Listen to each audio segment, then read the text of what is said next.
Bienvenue dans Politmag, le débat politique d'RT France. Et à la une de cette émission, le projet de loi immigration de Gérald Darmanin et Olivier Dussopt. Les ministres de l'Intérieur et du Travail en ont présenté les grandes lignes dans le journal Le Monde hier. Un titre de séjour pour les métiers en tension, renforcement des exigences d'intégration ou réduction du nombre de recours pour les étrangers en situation irrégulière. Nous rendrons la vie impossible aux clandestins sous OQTF, promet Gérald Darmanin, qui prône une politique des gentils et des méchants immigrés. Regardez. Nous devions être désormais gentils avec les gentils, c'est-à-dire avec les étrangers qui veulent travailler en France, respecter nos règles, parler notre langue, être amoureux de notre drapeau. Et puis s'ils font des enfants, qu'ils viennent nourrir la longue cohorte de ceux qui ont eu comme moi des grands-parents immigrés, qui sont venus en France pour travailler courageusement, et être méchants avec les méchants. C'est-à-dire que nous devons ne pas accepter que quelqu'un qui ne veut pas s'intégrer, qui ne respecte pas nos règles, qui commet des actes de délinquance, ne doit pas rester sur le sol national. Et pour en parler avec moi sur ce plateau, nos éditorialistes et chroniqueurs RT France, Alexis Poulain, bonsoir. Bonsoir, bonsoir tout le monde. Didier Maïsto, bonsoir Didier. François Coq, également avec nous, bonsoir François. Bonsoir. Et Éric Revel. Madame, messieurs. Bonsoir Éric. Il est en forme, monsieur Revel, ce soir. Tout le monde est en forme, tout le temps. Oui. Avant de rentrer dans le débat sur l'immigration et ce projet de loi présenté par Gérald Darmanin, on va vous montrer d'abord une image pour commencer, cette polémique à l'Assemblée où un député LFI est interrompu par un député du Rassemblement national alors qu'il pose des questions au gouvernement justement sur un bateau de migrants actuellement bloqué en Méditerranée. Regardez. Les personnes secourues se trouvent dans une situation d'urgence absolue. Les prévisions météo indiquent une détérioration significative du climat. Pas du tout. Ces violences...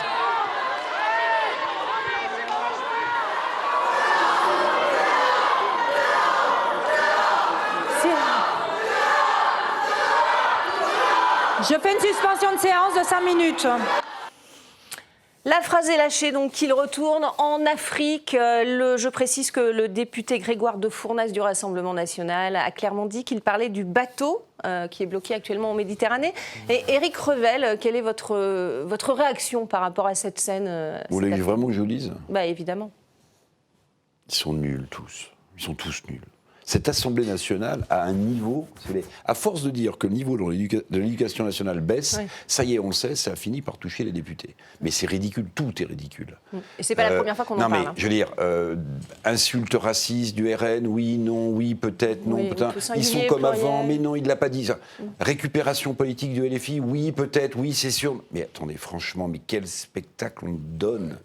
Donc en fait, je vais vous dire, je peux vous faire le décryptage que vous voulez. Vous voulez que je sois pro-RN ou pro-LFI? Vous me dites, je vous fais les deux. Bah, on peut faire les deux. Je vous fais les deux. Mais j'ai jamais dit ça. Je parlais des migrants qui étaient dans le bateau. Je ne m'adressais pas à mon collègue de la République. Oui. Comment ça, le RN n'a pas changé? Mais si, au contraire, regardez, avec Marine, on est normalisé. Vous voulez que je vous fasse le LFI? C'est un scandale. Un député de la République, parce qu'il est noir, insulté par un député raciste, c'est inacceptable. Et oui. Il faut qu'il démissionne, il faut qu'il soit rayé, il faut une élection anticipée. Vous voulez d'autres trucs ou pas? Non, ça ira. Je pense qu'on va avoir ces deux sons de cloche sur ce plateau. Alors d'abord François Coq, pour avoir peut-être... un autre point de vue. Éric Revel, d'une certaine manière, c'est une pantalonnade, cette Assemblée nationale, depuis des mois et des mois. Et c'est pas digne de la politique et c'est pas digne de la période que nous vivons et des attentes des Français. Ça, c'est très clair. Après...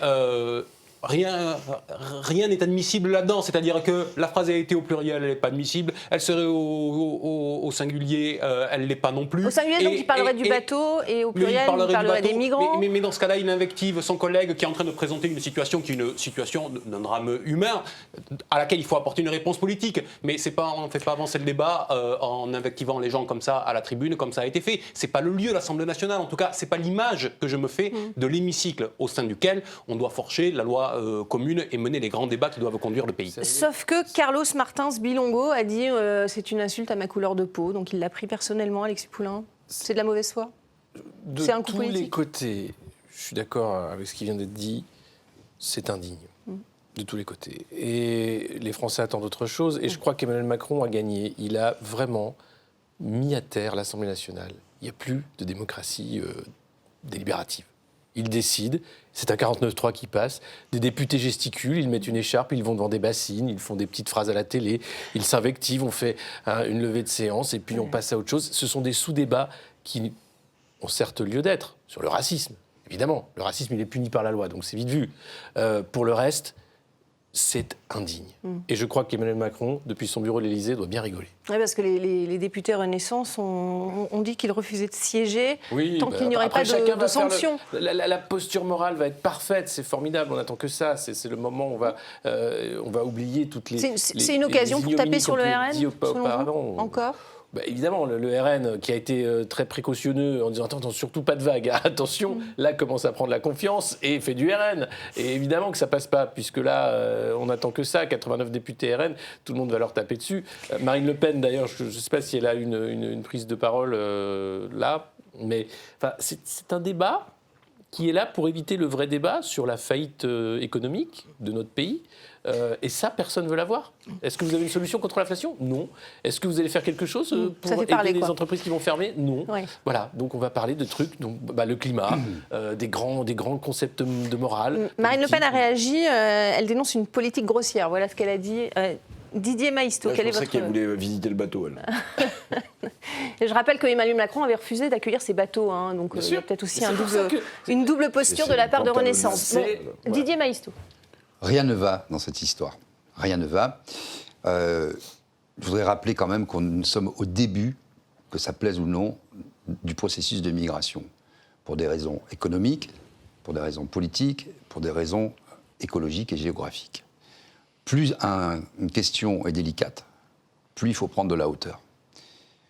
Les migrations, elles ne vont pas s'arrêter du jour au lendemain.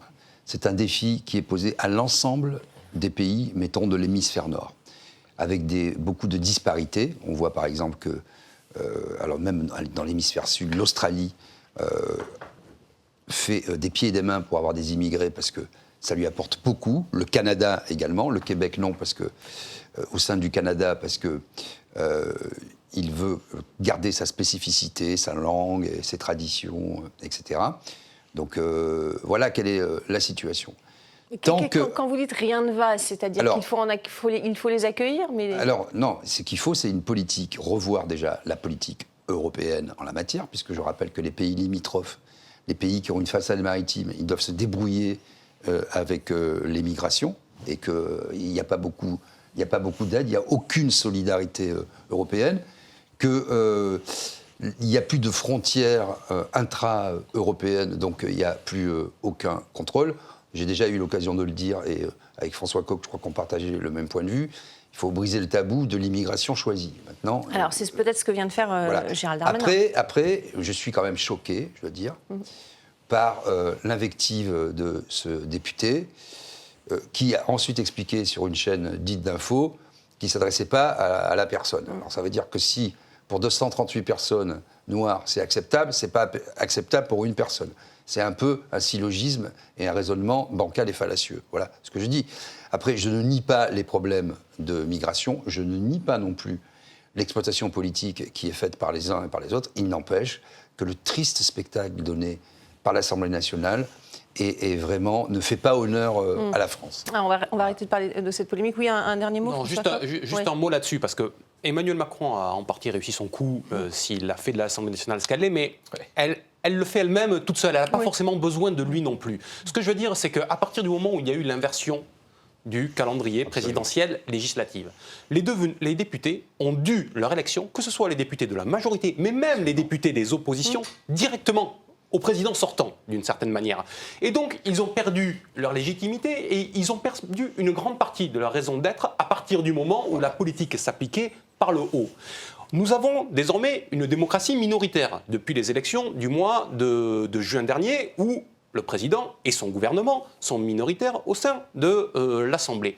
On aurait pu penser que les députés allaient se saisir de l'occasion pour faire vivre la démocratie autrement, pour penser le commun, pour construire le commun autrement. La démonstration qui nous est faite depuis des mois, c'est que c'est tout sauf ça. Et la responsabilité, tout le monde cherche à s'abattre. Je dis bien des oppositions, de toutes les oppositions en l'occurrence, est totalement engagé en la matière. Et il n'est pas un aujourd'hui qui peut venir se prévaloir de son action pour l'intérêt général, alors même que le gouvernement gouvernement est en train de tout détricoter. Rentrons dans le débat, si vous le voulez bien, d'abord Ouais. sur ce qu'a proposé Gérald Darmanin. Donc il a simplifié en parlant des gentils, on sera gentil avec les gentils, on sera méchant avec les méchants, donc il y aurait des bons réfugiés et des mauvais.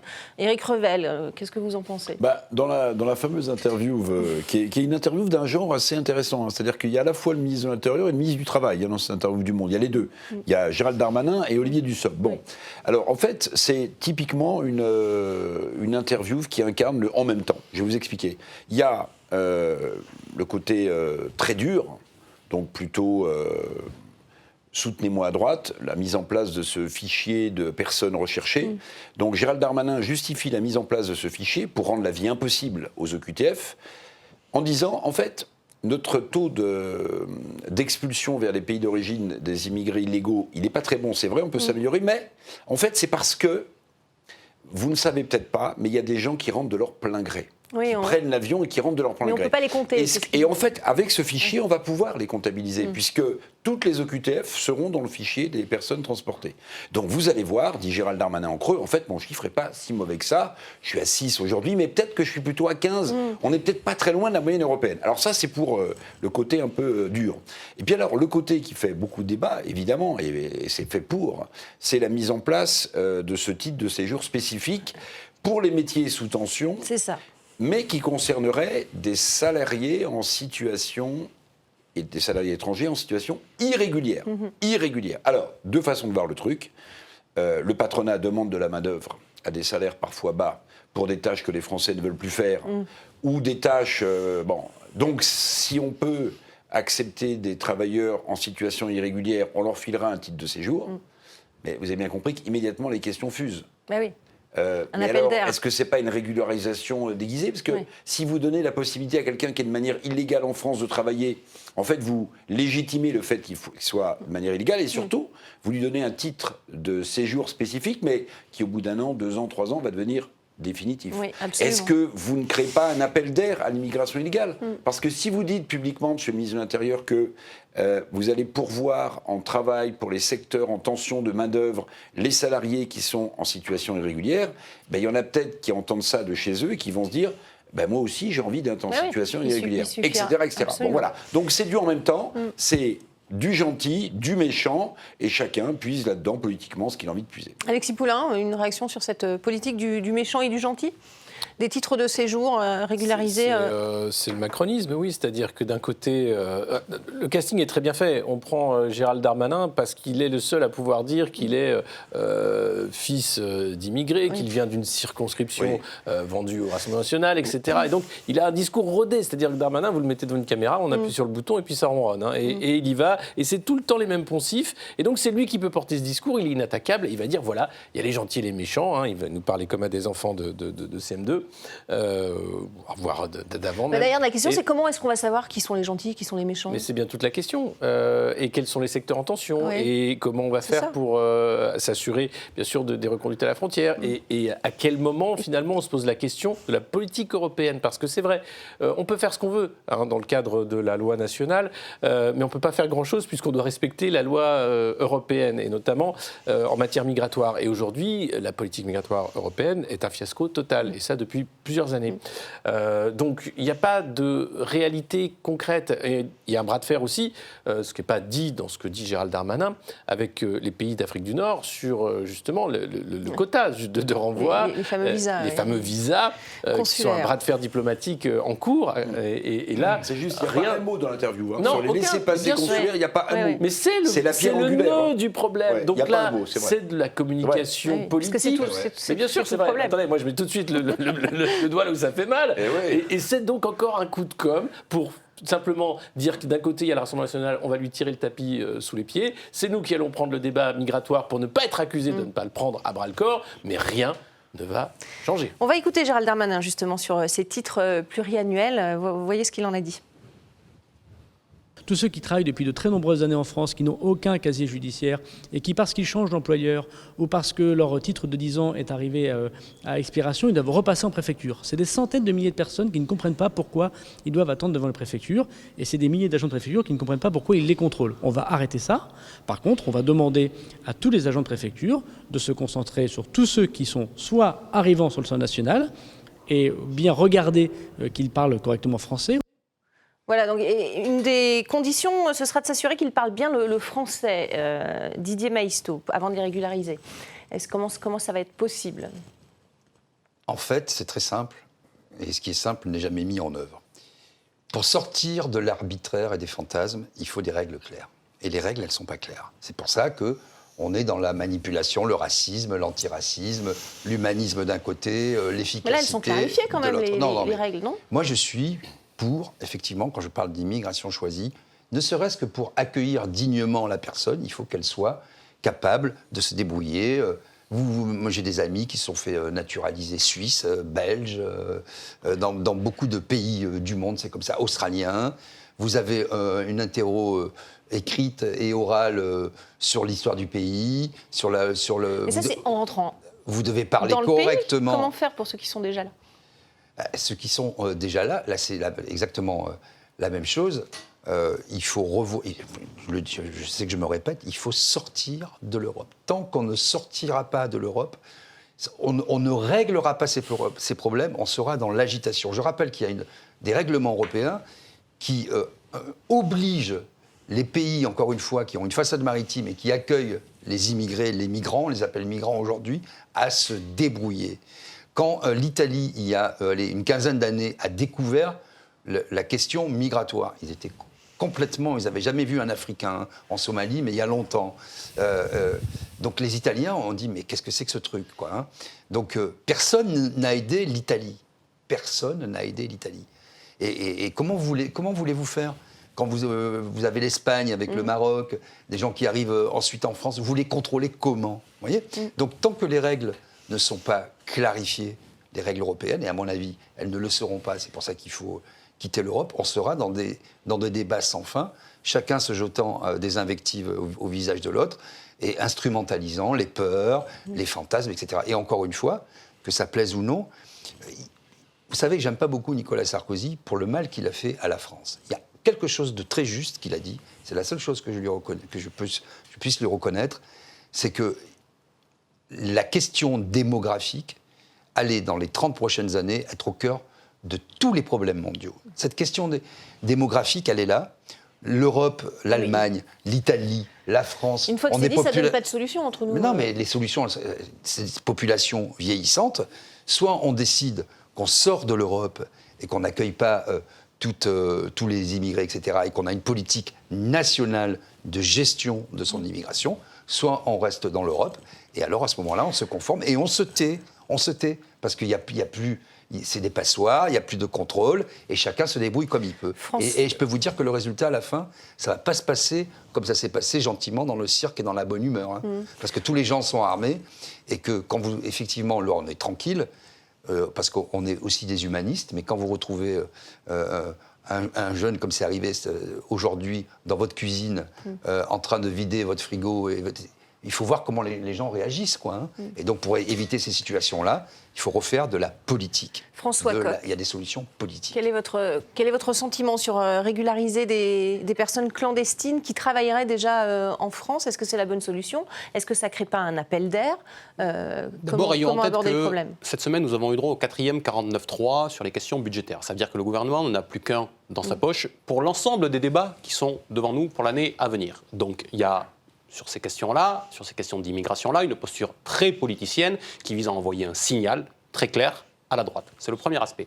Le deuxième, c'est que les propos de Gérald Darmanin doivent être interprétés comme le début d'un débat et une manière d'initier le propos. Le débat va venir dans les semaines qui viennent, dans les mois qui viennent, à partir de début 2023, sur la question de l'immigration choisie, sur la question des quotas. Et la manière dont Gérald Darmanin le prend, c'est assez habile. Ça permet de rentrer dans le débat sans pousser trop loin le bouchon pour que la droite s'en saisisse et pour qu'ensuite il puisse éventuellement construire des majorités. Ouais.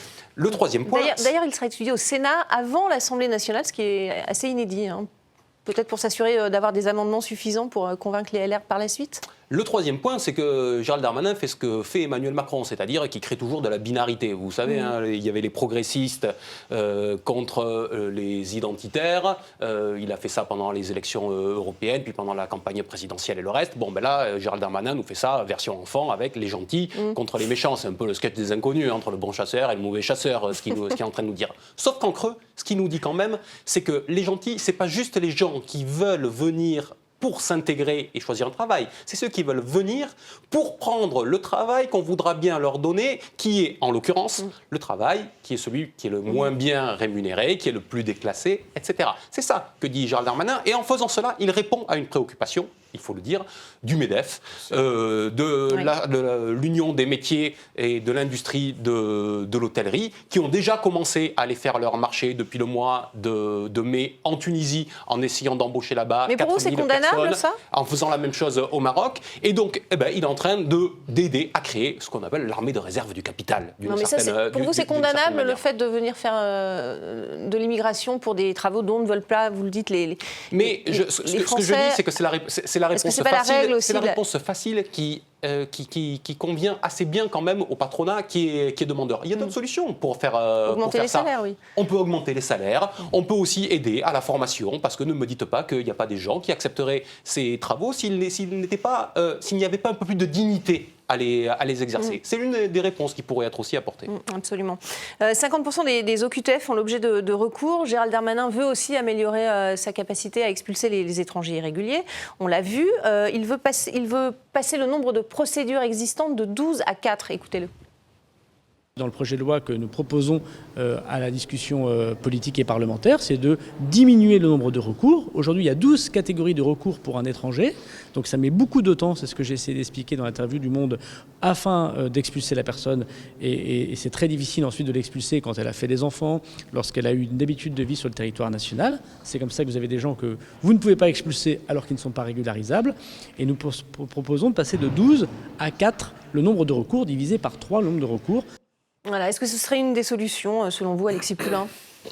Oui, accélérer les procédures et pour pouvoir permettre aux étrangers de travailler et de s'insérer, ou pour limiter les recours à rallonge avec les difficultés d'hébergement, etc. Ça me paraît être une solution de bon sens, la simplification administrative de toute façon, et quel que soit le domaine dans ce pays, pas seulement sur l'immigration. Donc après, la question c'est est-ce que ça permettra une vraie justice ? Est-ce qu'il y aura le vrai temps d'étude des dossiers ? Encore une fois, toute cette politique qui est là du marketing, de la communication politique pour essayer d'agripper les LR au vol et puis de faire en sorte qu'il y ait une nouvelle majorité,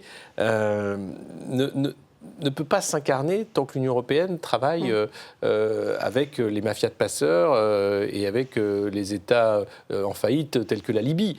Et aujourd'hui, le problème vient de là, c'est-à-dire que c'est au départ qu'il y a un problème, à la fois dans les pays qui sont soumis à un dysfonctionnement chronique, à de la violence chronique, où une jeunesse n'a pas d'avenir en réalité. Allez voir l'Érythrée, on ne parle pas de l'Érythrée, mais c'est scandaleux. Il y a beaucoup de... et donc, si on ne résout pas ces problèmes-là, et pas faire de l'ingérence non plus, mais il faut être conscient de l'autre rive. Et si on ne prend pas en compte cet aspect-là, c'est une politique qui sera vouée à l'échec de toute façon. Terminer également les prestations et les logements sociaux pour les OQTF, Éric Revel. Oui, c'est ce qu'il a demandé au préfet. Il demande même la mise en place de bureaux délocalisés, régionalisés de ce qu'on appelle la CNDA, la Cour nationale du droit d'asile, qui doit être délocalisée. Il demande au préfet de rendre la vie impossible aux OQTF. Bon, c'est un sujet. Mais juste sur le nombre de recours, pardonnez-moi, mais je vais être un peu dur avec M. Darmanin, mais aujourd'hui, il y a 12 recours. Alors c'est vrai que c'est un sujet, parce que quand vous êtes dans un centre de rétention administrative, vous êtes au QTF, vous en avez pour 90 jours. Donc si les 12 recours durent plus de 90 jours, vous êtes dehors. Bien sûr. Mais, pardon, mais est-ce que c'est une bonne nouvelle de passer de 12 à 4 recours ? Vous savez, c'est comme Fernand Reynaud, tout dépend du délai administratif. Parce que si sur 12 recours, je dis n'importe quoi, vous avez 3 jours par recours, ça vous fait 36 jours. Bon, s'il y a 4 recours, vous avez 9 jours par recours, vous êtes aussi à 36 jours. Voyez, donc ça ne change rien en fait. Oui, on ne sait pas combien de temps ça va durer chaque recours. En fait, Après, ça va dépend du durer recours, un certain temps. mais Mais ça dépend de la durée du recours administratif Absolument. en question. Donc c'est vrai que sur le papier, ça paraît fantastique. Je simplifie, je tape du poing sur la table, je fais un clin d'œil au LR. Bon, tout ça est bien compris. Mais en fait, on n'en sait rien, quoi. Enfin, non. On n'en sait rien, Non, pour mais vous en l'instant en pensez tout quoi? cas. On verra Vous une êtes fois que ce d'accord? sera amendé, oui, c'est mathématique, c'est vous qui le dites, Didier 9 x Maistre. 4, 36. Non, mais 12 x 3, 36. Donc ça fait 36 jours à chaque fois. ça me fait penser à ce livre de Marguerite Duras, Un barrage contre le Pacifique. Vous savez, c'est quelqu'un qui achète une rizière et elle est improductive. Donc là, en fait, toutes ces pseudo-solutions politiciennes, c'est comme si avec une passoire, on essayait d'arrêter le tsunami qui vient. Ça ne marchera pas. Et c'est pour ça qu'on a un débat forcément moral ou moralisateur, ou l'éthique, qui prend pour terreau l'humanisme ou l'antiracisme ou le racisme. C'est parce que les règles ne sont pas claires. Et parce qu'on refuse de voir la réalité mondiale, encore une fois. C'est pour ça que je dis que c'est le principe de la montgolfière. Si vous regardez le bout de votre nez, vous ne voyez rien. Et si vous êtes bloqué dans un embouteillage, vous dites, oh là là, vous klaxonnez comme un Parisien, tiens, hein, vous bloquez votre main sur le klaxon et vous dites, oh là là. Mais si vous montez dans la montgolfière, vous voyez que la rue à droite est bloquée, qu'il y a eu un accident un peu plus loin, et vous prenez un peu de hauteur. Voilà. Sauf que, pour prendre un peu de hauteur, il faut là encore que les règles soient claires. On ne peut pas avoir une politique nationale de maîtrise des frontières et d'immigration choisie avec une Union européenne qui a plutôt une vision mondialiste des choses, avec la libre circulation des biens et des personnes, ce qui veut tout dire et rien dire, et qui va ensuite condamner les États qui essaient d'avoir une politique nationale au nom des règles européennes. Vous voyez, c'est toutes ces contradictions-là. Donc tant qu'on sera par le petit bout de la lorgnette, on verra le petit bout de notre nez. C'est la fin de cette première partie de Politmag. Restez avec nous, on va continuer ce débat sur l'immigration en France. On va parler aussi de ce qui se passe actuellement au Royaume-Uni, en Italie ou aux États-Unis qui sont confrontés eux-mêmes à ces problèmes. On se retrouve dans quelques petites minutes. Restez avec nous.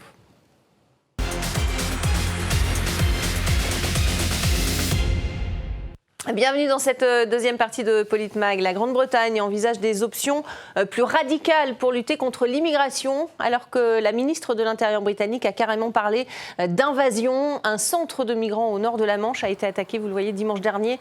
Un homme de 66 ans a projeté des engins incendiaires contre le centre d'accueil de Douvres. Un acte probablement motivé par une forme de haine, selon un responsable de la police antiterroriste. Attaque qui intervient alors que le nombre de traversées atteint des records cette année, avec 1 millier d'arrivées dans la seule nuit de samedi à dimanche. Écoutez. Le peuple britannique mérite de savoir quel parti est sérieux quant à l'arrêt de l'invasion sur notre côte sud et quel parti ne l'est pas. Quelques 40 000 personnes sont arrivées sur la côte sud cette année seulement. Beaucoup d'entre eux viennent avec l'aide des gangs criminels et certains d'entre eux sont de véritables membres de gangs criminels. Alors arrêtons de prétendre qu'ils sont tous des réfugiés en détresse.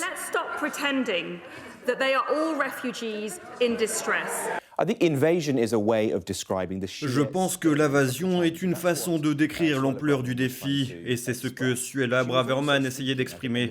Elle parlait aussi, je pense, et c'est un point important pour ces gens qui vivent sur la côte sud, qui voient jour après jour des bateaux de migrants débarquer sur leur plage.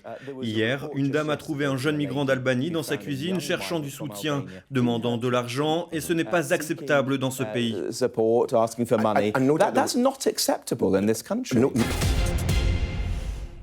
Et voilà, donc on le voit, il n'y a pas qu'en France où ce sujet fait débat. François Coq, il y a de plus en plus, on le voit en Grande-Bretagne, 40 000 arrivés cette année. On n'est pas encore à la fin de l'année. Ils en prévoient 50 000 sur les côtes britanniques. Il y a un afflux de plus en plus important, vous pensez, et ça va empirer ? Oui, on est dans un cycle qui a été expliqué tout à l'heure par Didier Maistre et auquel il faut faire face, mais il faudrait faire face à cela dans la raison et en essayant de trouver des solutions concrètes. Ce que je veux dire, c'est qu'en France, on a vu la teneur du débat actuel où les positions sont très arrêtées, où c'est une confrontation traditionnelle entre la gauche et la droite, mais sur des postures morales. On voit ce qui se passe au Royaume-Uni.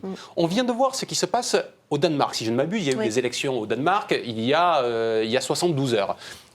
là encore, je fais remarquer, j'évoquais la démocratie minoritaire tout à l'heure, on se retrouve aussi en situation de démocratie minoritaire au Danemark, comme à peu près dans tous les pays de l'Union européenne. C'est une préoccupation globale. Au Danemark, ce sont les sociodémocrates qui sont au pouvoir, tiens, comme la Suède, d'ailleurs, 2 pays qui sont souvent pris en modèle par les gauches françaises. Et dans ces 2 pays, les positions sur les questions de l'immigration sont devenues, au sein de la social-démocratie, des positions, j'allais dire, assez dures. Finalement, ce sont des positions qui font plutôt consensus dans l'ensemble du spectre politique pour essayer de trouver des solutions concrètes, y compris certaines solutions qui peuvent nous choquer, comme celle qui est évoquée au Royaume-Uni, qui est le fait, d'une certaine façon, d'externaliser le fait de traiter la réception des étrangers en les renvoyant, par exemple, au Rwanda. C'est le cas au Danemark, c'est le cas au Royaume-Uni. Absolument. Et c'est très controversé. Mais ce que je veux dire, c'est que le débat qui a lieu dans ces pays-là se passe d'une manière apaisée parce qu'il ne se porte pas sur la question morale, mais il se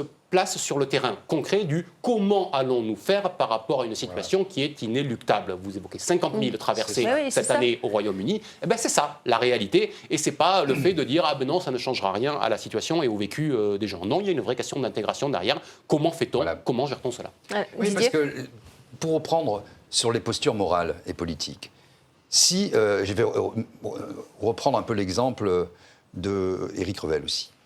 Je vous fais la posture vraiment très à gauche en disant c'est les plus courageux, les femmes et des hommes et des enfants qui meurent. Et c'est vrai. Et c'est vrai. Je veux dire, à un moment, vous ne pouvez pas ne pas être ému par des gens qui viennent mourir sur des plages ou dans des bateaux. C'est des familles. Non, mais ce qu'il faudrait, c'est que ces bateaux ne partent pas, finalement. Voilà, non, mais je veux dire, ils pleurent, ils mangent, ils aiment, ils ont des émotions, ce sont des êtres humains. Voilà, il faut quand même rappeler cela. Mais une fois qu'on a dit ça, de l'autre côté, vous dites, c'est commode, hein, le vocable migrant. Comme ça, on chosifie les gens. C'est des migrants. Les migrants, c'est quoi? C'est comme au XVIIIe siècle, et même... personne ne les chosifie, c'est vous qui le dites, mais personne ne les chosifie. Non, mais quelque part... On les généralise, si vous voulez. Oui, on les généralise, on les essentialise. Bon, moi, je dis qu'on les chosifie parce que, finalement, on leur enlève une âme, on leur enlève une individualité. On dit les migrants. Ça veut dire quoi, les migrants? C'est pas des objets. C'est pas comme dans le code civil à une certaine époque, des esclaves qui étaient considérés comme des meubles, des choses mobilières. Donc, bon, voilà.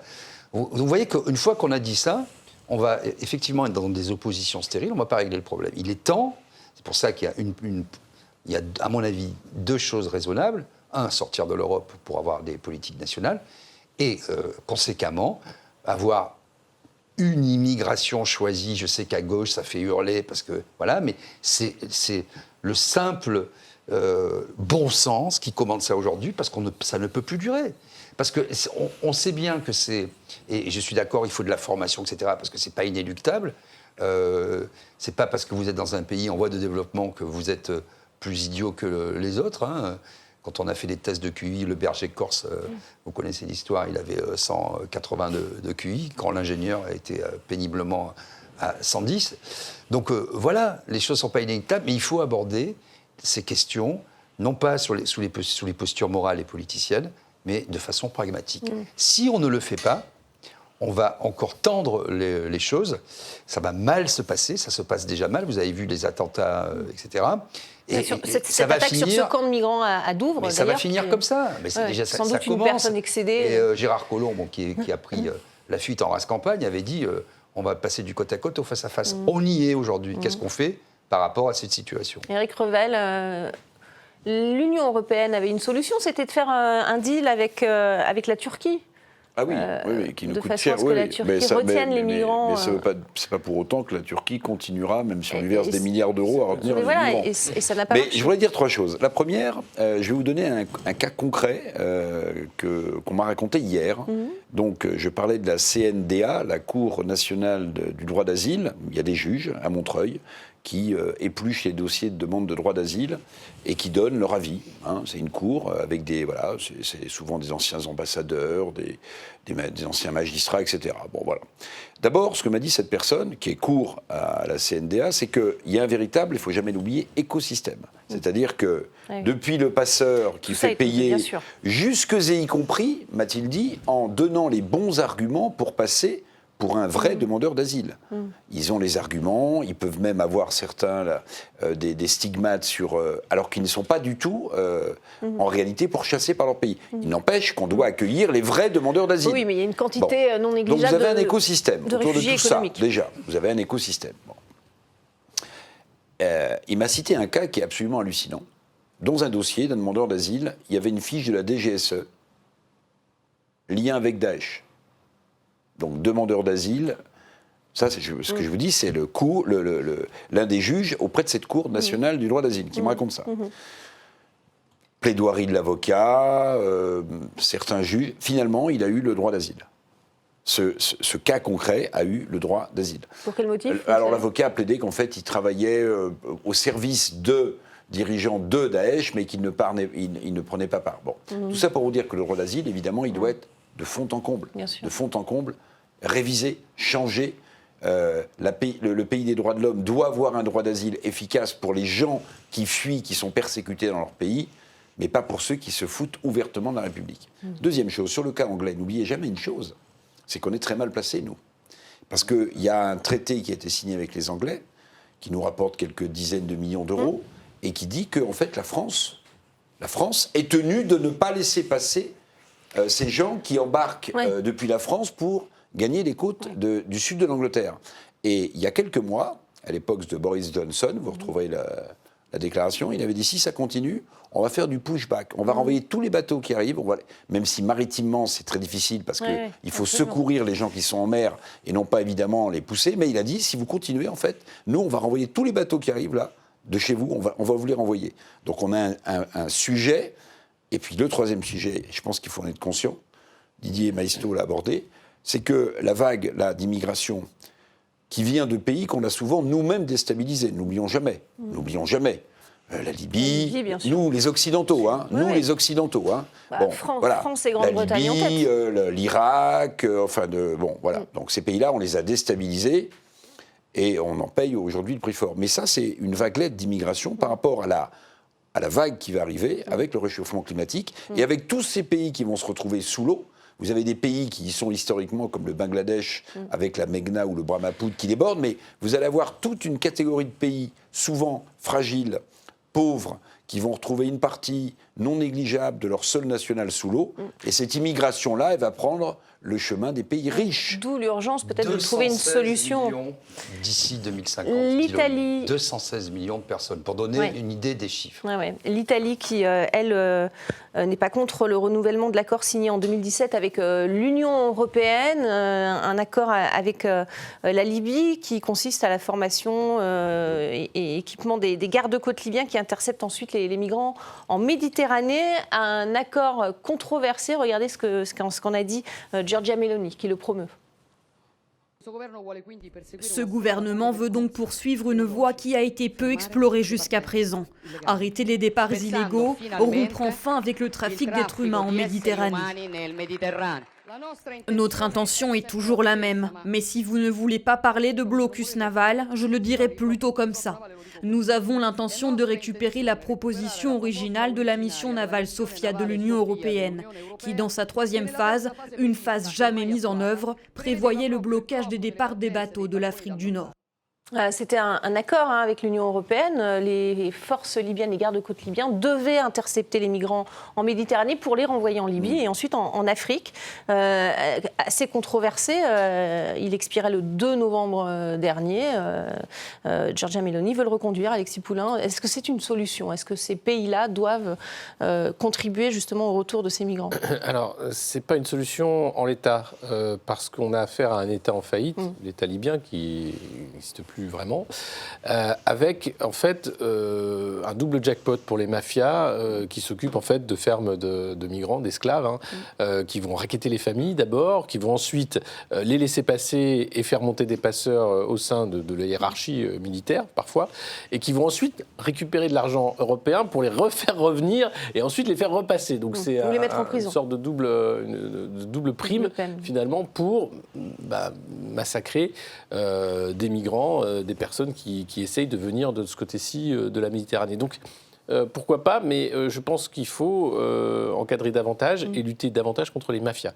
Le problème, il est là. Et d'ailleurs, la mafia italienne a très vite compris, notamment pour tout le maraîchage dans le sud de l'Italie, et a fait venir des migrants sans papier depuis des années. C'est déjà un business qui est florissant pour les récoltes de fruits et légumes. Donc il y a un vrai problème mafieux sur l'affaire migratoire, qui n'est pas pris en compte ni par l'Europe et certainement pas par les pays qui en bénéficient. Et ça, pas un mot, encore une fois, sur ce vrai problème. Donc, je ne vois pas, en fait, à quel moment il y a une prise réelle de sérieux. Le deuxième vrai problème, c'est très bien d'avoir des frontières, d'un côté, frontières maritimes en l'occurrence, mais il y a Schengen. Et donc, tant qu'on aura cette frontière ouverte, qui fait qu'en arrivant dans des pays qui sont des maillons faibles, la Grèce, l'Italie, l'Espagne aussi, on peut aller finalement où on veut et la Grande-Bretagne se retrouve avec le même problème finalement que l'Italie. Là encore, je ne vois pas de volonté de revoir Schengen. Alors, ça avait avancé avec le Covid, il s'était passé un truc. D'un seul coup, on avait remis des frontières un peu. Bon, oui, ça avait été possible là. Ça avait été possible, c'était impressionnant. Mais pour ce qui est du contrôle des flux migratoires et justement d'instruire des dossiers, de s'assurer qu'il n'y a pas ce problème-là de vases communicants, rien non plus sur le problème. Donc, au niveau européen, c'est encore une fois un déni, encore une fois une solution de carnet de chèques, où on va payer des États pour faire semblant. Et au final, on attend, on décale le problème en attendant de trouver une solution qu'on n'a pas. Ouais, solution très difficile à trouver. Je vais vous montrer ces images aux États-Unis. D'ailleurs, Joe Biden qui avait promis un système migratoire juste et humain. Et bien, vous le voyez, les gardes-frontières tirent des balles en caoutchouc sur les migrants en provenance du Mexique, alors que les midterms approchent. Le Parti démocrate est confronté à une vague de migrants sans précédent. Et pour l'anecdote, les Républicains agitent même maintenant la menace du grand remplacement. Donc on le voit, c'est un problème mondial. Bien sûr. Là, il n'y a pas de problème de Schengen où c'est une frontière qui est absolument indéfendable. C'est pour ça qu'il faut être quand même très modeste sur le sujet. Aujourd'hui, personne n'a la solution magique. Il faut bien comprendre que c'est un défi majeur pour l'humanité. On va être, je ne sais pas, 9 milliards d'êtres humains. Sur un domaine, c'est pas l'extension du domaine de la lutte, quoi. La Terre, elle est limitée. Et surtout, les conditions de vie de par le réchauffement climatique, on l'a dit, mais aussi par les problèmes politiques et économiques y afférents, ces migrations vont continuer. Donc après, il y a deux solutions. Moi, je ne suis pas très optimiste, parce que je ne pense pas qu'il y ait de solution magique. Ça me fait un peu penser à Mad Max, quand les choses se raréfient, c'est la bataille tribale. Et on va être dans des batailles où ceux qui auront les moyens de se protéger dans un peu des bunkers, appelons ça comme ça, on le voit déjà dans certaines... Comme ce que fait la Hongrie avec le mur. Mais on le voit même dans les villes, en France. Vous avez des résidences qui sont hyper sécurisées, on le voit, alors là... l'expression paroxystique de ce truc-là, c'est le Brésil, où vous avez des zones avec des Blancs hyper protégés, des milices privées, etc. On va malheureusement vers ce monde-là, Personne n'a la solution magique. Parce que pour vous, ça fait monter l'insécurité dans les pays. Mais quand vous êtes exilé, vous quittez votre sol. Moi, vous le savez, je vais souvent en Italie. Vous allez à Menton, vous voyez des hordes de gens qui sont là, livrés à elles-mêmes. Misère égale insécurité. La misère égale insécurité, la police laisse faire, elle intervient au dernier moment quand vraiment la situation se détériore. Il y a un peu un poste frontière qui est remis, surtout sur la côte, quoi, voilà, avec des gendarmes et la Guardia di Finanza et compagnie, voilà. Mais c'est insuffisant. Mais on gère le dysfonctionnement pour pas que ça devienne pire, quoi. Mais on ne règle pas la solution. Alors sur ce problème d'insécurité lié à l'immigration, Edwige Diaz, la députée RN, a interpellé justement le gouvernement aujourd'hui à l'Assemblée. Regardez.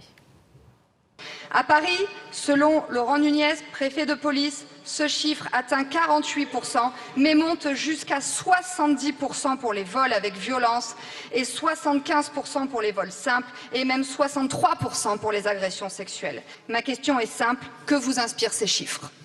Ce que nous avons fait depuis 2017, Madame la députée Diaz, nous avons passé une circulaire fin septembre en direction des parquets pour une politique pénale extrêmement ferme. Nous avons mis en place des dispositions pour faciliter l'expulsion des délinquants étrangers, c'est ce qu'on appelle la conditionnelle expulsion. Nous allons construire des places de prison supplémentaires à nouveau dans le projet de budget pour lequel vous avez voté contre. Cette majorité a voté la création de 15 000 places de prison supplémentaires. Je veux juste vous rappeler qu'en France, 70% des gens souhaitent qu'il y ait moins d'immigration. Si vous souhaitez libérer des places de prison, commencez par expulser les 25% d'étrangers qui les peuplent. François Coq, la justice est-elle trop laxiste vis-à-vis des migrants délinquants? On entend souvent dans la bouche du Rassemblement national, d'ailleurs. On disait tout à l'heure que le débat était simplifié. Là, on a typiquement une question qui est une question extrêmement complexe, puisque les chiffres attestent clairement qu'il y a une part importante de délinquants qui sont d'origine étrangère, qui sont immigrés ou qui sont en situation irrégulière. Et pour autant, on sait que ce n'est pas le seul lien. Il y a des sources multifactorielles. Le président de la République, d'ailleurs, a essayé de s'exprimer sur le sujet lors de sa dernière intervention télévisée. Il refusait le lien, d'ailleurs. On a vu qu'il marchait sur des œufs. Il a dit il y a des chiffres et on voyait bien que lui aussi était gêné aux entournures. Quand je vois la nature du débat là à l'Assemblée nationale, on est typiquement dans ce qu'on évoquait en début d'émission. On est uniquement sur des postures politiciennes. Donc la question aujourd'hui de la délinquance, la question de l'immigration, ce sont deux questions qui doivent être traitées dans la manière dont on pratique l'intégration. On l'a évoqué tout à l'heure, l'intégration on l'a évoqué sur la question de l'apprentissage de la langue, mais on doit l'évoquer parce qu'on évoque depuis tout à l'heure la question du fait qu'au sein même des sociétés, il y a des blocs qui se font face, qui vont conduire à une exacerbation des tensions, voire à des quasi-guerres civiles à l'intérieur des États. Eh bien, ça veut dire que les immigrés, quand ils arrivent dans un pays, ne peuvent pas continuer à être aujourd'hui parqués dans des ghettos où ils se retrouvent entre eux, où ils ont un réflexe communautaire qui se met en place, qui dérive ensuite sur des situations enflammables. Je voudrais qu'Éric Revel réponde d'abord, Didier, sur cette question, sur cette interpellation je vais vous donner des chiffres que l'Assemblée. j'ai en mémoire. Ça nous permet de reparler de la fameuse interview de Gérald Darmanin au Monde. Le chiffre qu'il a cité, c'est 7% d'étrangers pour 19% d'actes délictueux qui ont pour origine ces étrangers. C'est 50%, plus de 50% à Paris dans les grandes métropoles. Et il y a aussi un truc qu'il faut dire, parce que c'est un vrai sujet. Pour la France, pour le coup, on a une spécificité en matière d'immigration, c'est bien sûr le regroupement familial, que Giscard d'Estaing, à la fin de sa vie, a regretté d'avoir mis en place. Mais là aussi, dans l'interview de Darmanin, il cite un chiffre qui est très intéressant. Il dit « Le flux migratoire est explicable en France à 50% à cause ou grâce à ce regroupement familial, et à 10% seulement pour des questions de travail. 10% seulement pour les questions de travail. Mais ça, c'est ce que disait le Rassemblement national. Non, mais je ne sais pas s'il le dit, mais en tout cas, Darmanin met ça dans son interview.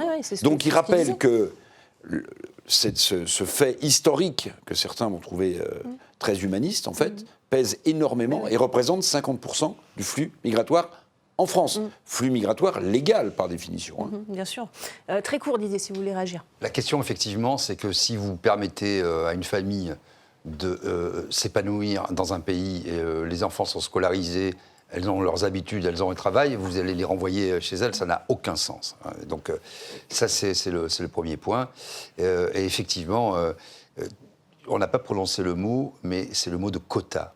Moi, je n'étais pas du tout favorable au quota pour rien, ni pour la féminisation des professions, etc. Mais aujourd'hui, face à l'ampleur des... Ce que fait le Canada. Ben oui, il faut des quotas. Il faut des quotas, c'est-à-dire...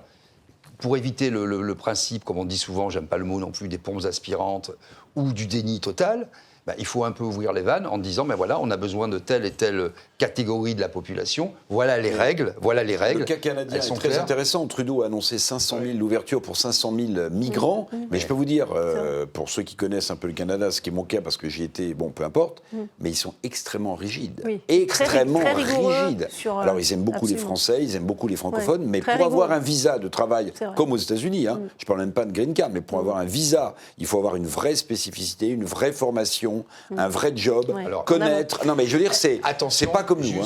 Juste, c'est un pays qui fait 20 fois la France, qui est vide et qui vieillit à la vitesse grand V, puisqu'il n'y a pas du tout le renouvellement des générations. Et ils sont tout à fait décomplexé par rapport à ça, puisque même ils disent, moi je suis un immigré de première génération, deuxième génération, je suis un nouvel arrivant. C'est tout à fait admis, sauf, je dis encore une fois, pour le Québec, qui eux n'acceptent que 10% des 500 000, c'est-à-dire 50 000 par an, pour ne pas perdre leur spécificité. C'est un peu le village gaulois. On va s'arrêter là pour ce débat. On va passer au coup de gueule, coup de cœur de Politmag.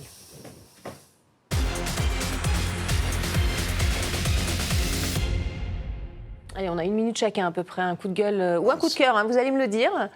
Aujourd'hui, un député LFI portant un brassard en grève contre le 49.3 a été recadré par la présidente de l'Assemblée. Regardez. Je voudrais demander au député Arenas de bien vouloir retirer le brassard qu'il porte sur son bras gauche qui contrevient au règlement intérieur de notre Assemblée. Monsieur le député, vous m'avez adressé une lettre particulièrement puérile. Et je pèse mes mots, puéril. Grandissez un peu. Bah, vous voyez, je vais terminer comme j'ai commencé. C'est non seulement une cour de c'est un spectacle d'école, mais c'est une cour de récréation. C'est absolument n'importe quoi. Autant de la part de la présidente que de la part du député. Non, parce que là, elle est sympathique. Elle dit, vous m'avez adressé une lettre complètement puérile. Mais ce qu'il aurait fallu, c'est qu'elle dise. Et puis qu'elle dise, vous avez vu, en plus, les fautes que vous faites. Non, mais on en est là. Ça, on n'en sait rien. Attendez. Non, mais c'est quoi ce spectacle? Alexis j'ai pas de mots en fait. Pas de mots, ça veut dire beaucoup aussi. J'espère une dissolution rapide de cette Assemblée nationale. Et vous espérez mieux, du coup, j'imagine. Oui. François Coq, une réaction. Non, mais si ce monsieur veut mettre un brassard en grève, qu'il sache ce que c'est que faire grève, lui qui est tranquillement assis sur ses 6 800 euros d'indemnité par mois, il ne va pas avoir une retenue sur salaire parce qu'il a mis son brassard en grève. Je trouve ça assez indécent vis-à-vis des salariés, vis-à-vis de toutes celles et ceux qui se sont mobilisés ces dernières semaines pour leur pouvoir d'achat. Et lui, il vient faire le guignol là au milieu de l'Assemblée, sous le sourire de sa voisine, Mme Chikirou. Je trouve ça très triste. Et vous, Didier, qu'en pensez-vous? Pas mieux que mes camarades. Je finirai par ce que disait Dante Alighieri, Alighieri, voi che entrate qui, lasciate ogni speranza. Ça veut dire, c'est dans l'enfer. Vous qui entrez ici, abandonnez tout espoir. Quelle belle langue italienne. Et donc, voilà, on est dans l'enfer de Dante. Et je suis d'accord avec Alexis, il est urgent d'en sortir. Pour cela, il y a... ça, c'est M. Macron qui décide de la dissolution. Mais il y a une arme qui s'appelle la motion de censure. Également. Voilà. Et donc, il ne s'agit pas de faire une plateforme commune. On vote une motion de censure, et les gens reviennent devant... De toute façon, on approche de l'heure de vérité. Vous avez encore des réformes auxquelles Macron tient beaucoup, assurance chômage, retraite, etc. Il y en a une demain d'ailleurs encore. Il n'y a plus, comme vous disiez, qu'un 49.3. Donc il va bien falloir qu'il se passe quelque chose. Il va y avoir encore une motion de censure demain déposée par la NUP, et on ne sait pas du coup avec le Rassemblement national. Mais pas forcément avec cette affaire de polémique. Personne. Honnêtement, ça n'intéresse plus que les députés LFI, les députés RN. C'est de l'entre-soi, purement. Bon, voilà, et Didier Maisto qui suit de près la politique. Mais parce que je suis impressionné par l'aura que j'ai à ma droite et qui m'a toujours inspiré. J'ai nommé Éric Revel. Et les amabilités. Bon, ben voilà. Bon, ça va se régler, ça. Bon, il nous reste un peu de temps, mais malheureusement, on voulait faire un deuxième coup de cœur, mais on n'aura pas le temps. Alors allez-y, Didier, profitez-en parce que vous criez sans arrêt à la censure sur mon plateau maintenant. Alors maintenant, je vous laisse la parole. Non, mais plus sérieusement. Je pense qu'autour de cette table, et on va essayer d'être pour une fois vraiment les porte-paroles de toutes les tendances des Français. Je dis pour une fois parce qu'on est modeste. C'est embêtant avec la modestie, c'est qu'on ne peut pas s'en prévaloir. Mais bon, et c'est La Rochefoucauld qui disait ça. Mais en réalité... Non, il a le boyau de la littérature. Blague à part, si vous voulez, on est dans une assemblée... dans un monde politique qui n'a plus de prise avec le réel et qui est en roue libre, en fait. Donc c'est un théâtre d'ombre. C'est un théâtre d'ombre. Alors voilà, justement, théâtre, on termine par Shakespeare. Oui, allez-y. Le théâtre de l'Assemblée nationale, pour l'occurrence, est un piège où je prendrai la conscience du roi. Hamlet, Shakespeare. Magnifique. Au moins, bravo. On a tiré vers le haut. Merci beaucoup. On applaudit. Générique, c'est la fin de cette émission. T'avais pas prévu de dire théâtre? Restez avec nous.